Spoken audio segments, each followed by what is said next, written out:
4 لوگوں کے لیے کہا گیا ہے کہ ان کو آنسو نہیں آتے. 4 وہ لوگ اگر خدا نہ خواستہ اس مجمع میں یا میری آواز کو کہیں بھی سن رہے ہیں اور ان میں یہ کمزوریاں پائی جاتی ہیں تو اپنی کمزوریوں کو دور کریں تاکہ آنکھوں میں آنسو آئیں. اور آنسو جتنے بڑھتے چلے جائیں گے اتنا دل نرم ہوتا چلا جائے گا. اور دل نرم یعنی انسانیت کی مشق. توجہ ہے آپ حضرات کی؟ سب سے پہلی چیز جمود العین، آنکھوں کا جم جانا.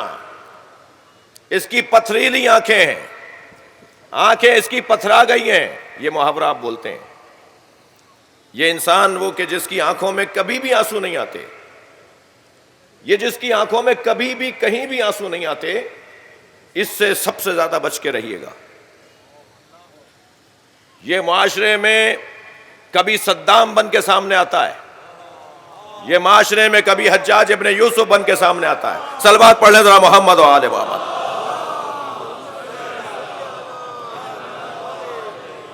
جمود العین، آنکھوں کا پتھرا جانا، آنکھوں کا پتھر کی آنکھیں ہو جانا.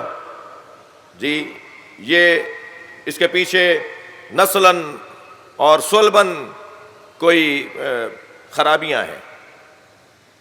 آپ چلے جائیے ایسے افراد کی تحقیق کے اندر کہ جن کے اندر یہ کیفیت پائی جاتی ہے، ان کے نسل کا کوئی مسئلہ ہوتا ہے، ان کے صلب کا کوئی مسئلہ ہوتا ہے.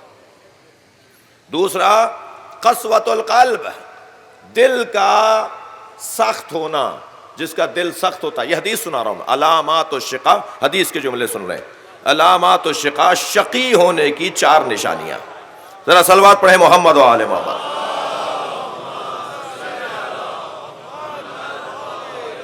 سب سے پہلی نشانی جمود العین، آنکھوں کا پتھریلی آنکھوں کا ہونا، آنکھوں کا پتھرا جانا، پتھر کی آنکھیں. اور اس کے پیچھے میں نے عرض کر دیا، زیادہ تفصیل، وقت بھی تنگ ہے، بہت کچھ کہنا بھی ہے. دوسرا قسوۃ القلب، دل کا سخت ہونا. دل کا سخت ہونا کہاں کب ہوتا ہے، کیسے ہوتا ہے؟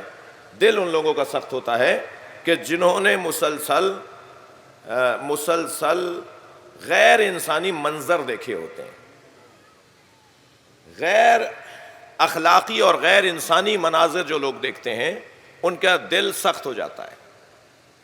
قسوۃ القلب.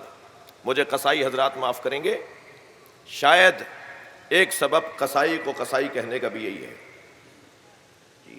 بار بار خون، بار بار تڑپتا دیکھنا، بار بار کھال اتارنا، وہ جو دل کا سخت ہو جانا. دل کو سختی سے بچانے کے لیے کیا کریں کہ دل سخت نہ رہے، کیا کریں کہ دل نرم پڑے؟ اس کے لیے پھر ایسے لوگوں سے دوستی کی جائے کہ جن کے دل نرم ہیں. بہتر ایک رستہ یہ ہے کہ ان لوگوں سے تعلق بنایا جائے جن کے دل نرم ہیں. تیسری چیز، جلدی عرض کر رہا ہوں، تیسری چیز جس کی وجہ سے آنکھوں میں آنسو نہیں آتے وہ ہے، معصوم فرماتے ہیں، الاصرار علی ذنب، بار بار گناہوں کو انجام دینے سے دل سخت ہو جاتا ہے. گناہوں کی تکرار، اصرار علی الذنب. خدا کے واسطے میری قوم کے بچوں، جوانوں، خاص طور پر نوجوانوں، اللہ نے تمہیں صحیح اور سالم پیدا کیا تھا. تمہارے چہرے کا نور جو تمہیں گناہ نہ کرنے کی وجہ سے عطا کیا گیا ہے اسے محفوظ رکھو. خاص طور پر تنہائی کا گناہ. مجمع میں انسان گناہ اس لیے نہیں کرتا کہ 4 آدمی گواہ بن جائیں گے، مگر یہ بات بھول جاتا ہے کہ تنہائی میں بھی اللہ نے گواہ رکھے ہوئے ہیں. اور وہ جو تنہائی کے گواہ ہیں نا، وہ کسی سے پیسہ لے کے خاموش نہیں ہوں گے. جو تنہائی کے گواہ ہیں وہ کسی کے روب میں آنے والے نہیں ہیں.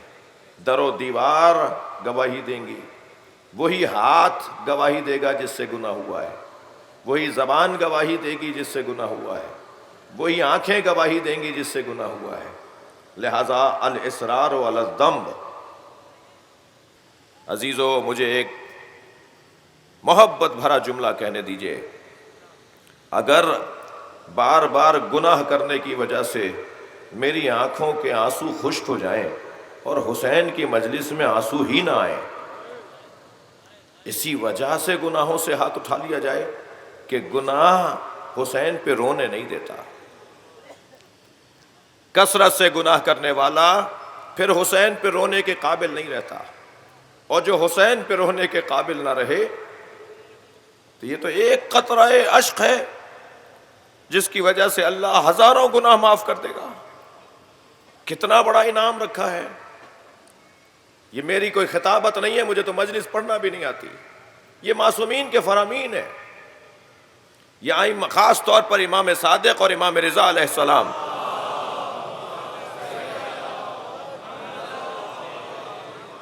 امام حسین پہ رونے والوں کے لیے خاص اہتمام فرماتے ہیں، اور جب آپ اونچی آواز میں رو رہے ہوتے ہیں تو میرے مولا صادق دونوں ہاتھوں کو اٹھا کر دعا کرتے ہیں، یا اللہ یہ ہمارے امر کو زندہ کر رہے ہیں۔ جب آپ اونچی آواز میں روتے ہیں تو امام محمد باقر مصلی بچھا کر نماز پڑھتے ہیں، اور 2 رکعت نماز پڑھنے کے بعد حسین پہ رونے والوں کے لیے دعا کرتے ہیں۔ اتنی بڑی شہادت۔ مولا رضا کی خدمت میں جب چاہنے والا آتا ہے تو ایک سرد آہ بھر کر، ایک ٹھنڈی سانس لے کر کہتے ہیں تم حسین پہ روتے ہو؟ ایک سے پوچھا تو اس نے فرمایا مولا چند دن گزر گئے مجلس میں گئے ہوئے۔ تو امام نے حسرت سے فرمایا میرے جد حسین پہ گریہ کیا کرو۔